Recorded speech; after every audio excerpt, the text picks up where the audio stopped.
Yun, what's up mga Lodi? Ngayon ay magluluto tayo ng masarap na merienda, ang palitaw.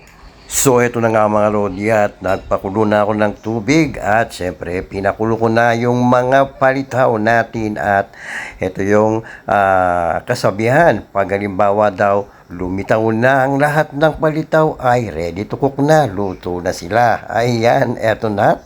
At sabay-sabay na silang naglilitawan.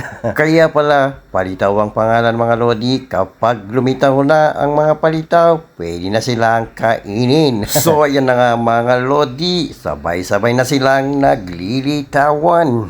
Ang palitaw mga Lodi ay kilala sa ating bansa na pinakamasarap na kakanin o merienda. Hindi lang sa masarap mga Lodi, ito ay napakadaling gawin at tipid sa budget.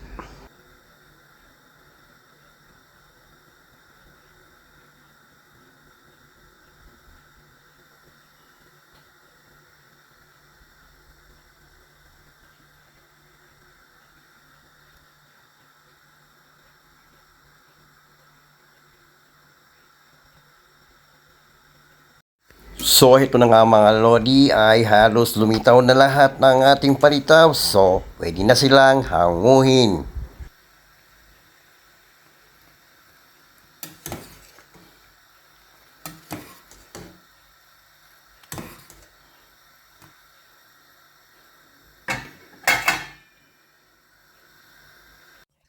At syempre mga Lodi, hindi mawawala ang niyog sapagkat ang niyog ay isa sa mga nagpapasarap sa ating palitaw.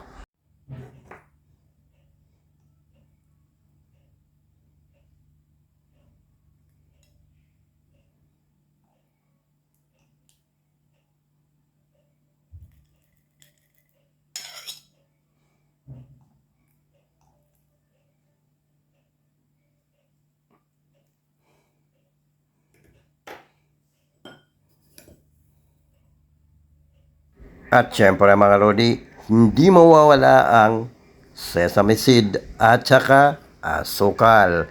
Ito yung isa sa mga nagpapasarap sa ating palitaw.